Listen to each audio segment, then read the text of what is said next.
樣㗎？有啲咩我想？我劇裏邊個角色叫做無壓力，咁花名叫做冇壓力，即係做嘢就冇乜壓力嘅啫。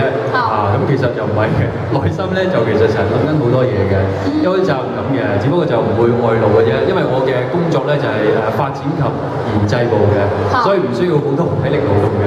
個腦轉緊咧，但係你哋唔知嘅。我交俾我老婆。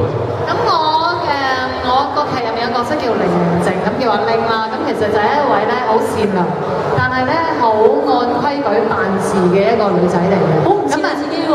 其實係我嚟㗎，好崇拜，即係喺屋企好崇拜個老公嗰啲女人。係啦。OK。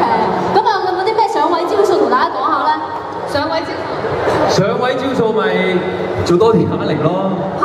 做多啲健身咯，平時就少説話多做事咯，咁自然你嘅伯樂就會出現㗎啦。